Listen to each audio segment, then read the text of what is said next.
আসছে পরবর্তী খবর। সম্প্রতি গ্যালারি গোল্ডে হয়ে গেল লেন্স অ্যান্ড উইন্সের অষ্টম ওয়াইল্ড লাইফ ফটোগ্রাফি এক্সিবিশন। প্রদর্শনীতে অংশগ্রহণকারীর সংখ্যা ছিল 29 জন। গ্যালারিতে প্রদর্শিত হয়েছিল 70টির বেশি ছবি।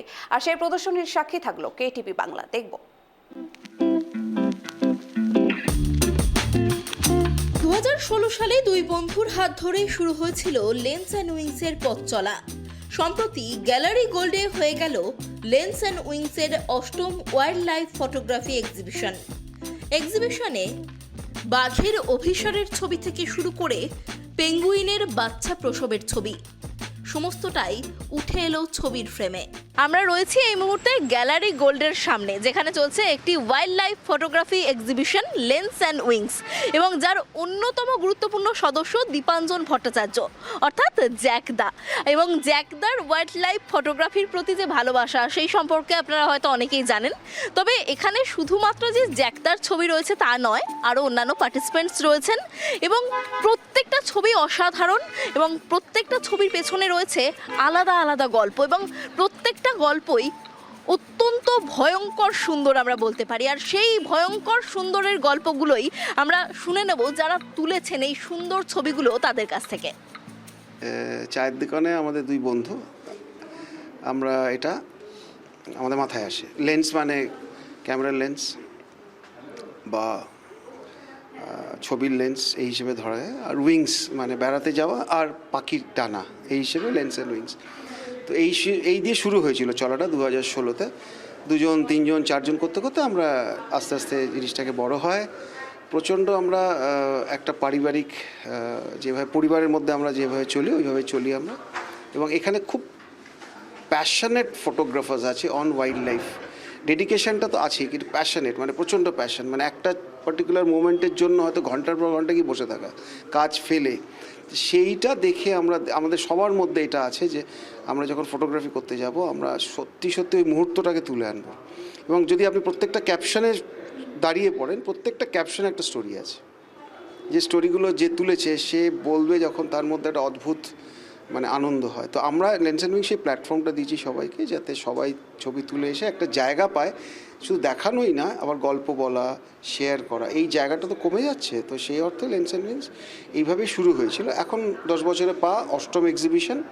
তো আশা করি আমরা আগেও এরকমভাবে এগিয়ে যাব। তো এবারের প্রদর্শনীতে অংশগ্রহণকারীর সংখ্যা ছিল 29 জন। গ্যালারিতে মোট ছবি ছিল প্রায় 75টি। আমরা অনিন্দদার কাছে শুনছিলাম যে প্রতিটা ছবির পেছনেই একটা গল্প থাকে, আর অনিন্দদার তোলা একটা ছবি যেটা এই এক্সিবিশনে রয়েছে সেটার গল্প এবার আমরা শুনবো। একটা বাঘের ছবি আমরা দেখতে পাচ্ছি। হ্যাঁ, এই ছবিটা দেখে মনে হচ্ছে সাধারণ একটা বাঘ হেঁটে আসছে, ছবিটা তোলা হয়েছে, কিন্তু এর পেছনে একটা গল্প আছে। এই বাঘটিকে যখন আমরা দেখতে পাই তখন জানতে পারি, ওই আমাদের সাফারিতে যিনি ড্রাইভার ছিলেন, গাইড ছিলেন, জানতে পারি যে এই বাঘটির বয়স হচ্ছে 2 বছর প্লাস, সবে সে সাবালক হয়েছে আর কি।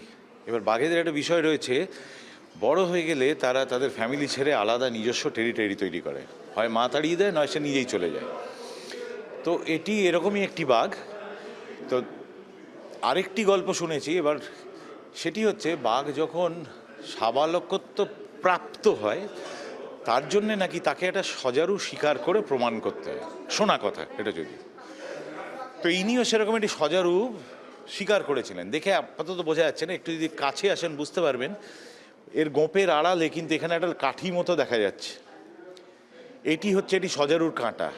সজারু শিকার করে এই কাঁটাটি তার গালে এরকম ঢুকে গেছে, কিন্তু যেহেতু জঙ্গলি বাঘ কেউ তো তাকে হসপিটালে নিয়ে বার করে দেবে না, একে এই কাঁটাটা নিজেকেই বার করতে হবে।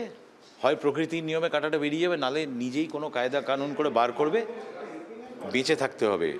জঙ্গল এই জিনিসটাই শেখায় যে কারুর উপর ভরসা করো না, নিজেকে বাঁচিয়ে রাখতে হয়। এই প্রতিষ্ঠানের অন্যতম একজন গুরুত্বপূর্ণ সদস্য দীপাঞ্জন ভট্টাচার্য, তিনিও ভাগ করে নিলেন তার একটি ছবির গল্প।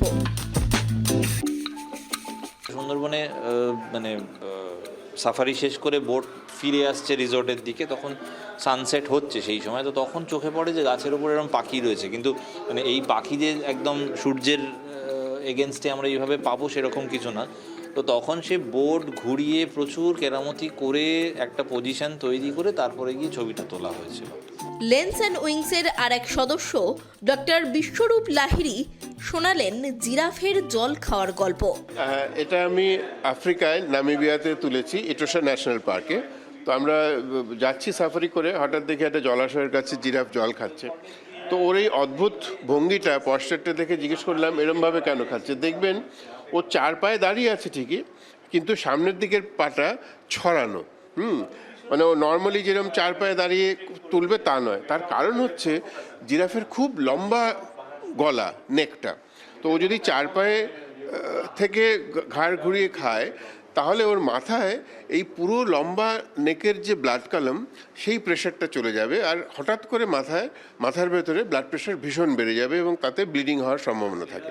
তো ওরা এটা ন্যাচারাল ইনস্টিংক্ট দিয়ে শিখেছে। সেই জন্য ওরা কি করে, জল খাওয়ার সময় সামনের পাটা স্প্রেড করে দেয়, সো দ্যাট ওর নেক হাইটটা একটু কমে আসে। ধরুন সেটা যদি ও 2 ফুট কি 3 ফুটও নেক হাইটটা কমিয়ে দিতে পারে, তো ব্লাড কলামের যে প্রেশার হবে সেটা ওই তুলনায় কম হবে। তো এইটাই ওদের পিকুলিয়ার পশ্চার, যে জল খাওয়ার সময় ওরা পুরো মাথাটা নিচু না করে হাইটটা একটু কমিয়ে নিয়ে তারপরে জল খায়। এটা আগে আমার জানা ছিল না, ওখানে গিয়ে এই অভিজ্ঞতাটা হলো। সুন্দর, খুব সুন্দর একটা গল্প আমরা শুনলাম যে জিরাফ কিভাবে জল খায় এবং তার এই পশ্চারটার পেছনে কি কারণ রয়েছে, সেটাই আমরা শুনে নিলাম। ক্যামেরায় স্বপন রায়ের সঙ্গে অনন্যাদের রিপোর্ট, কেটিভি বাংলা, কলকাতা।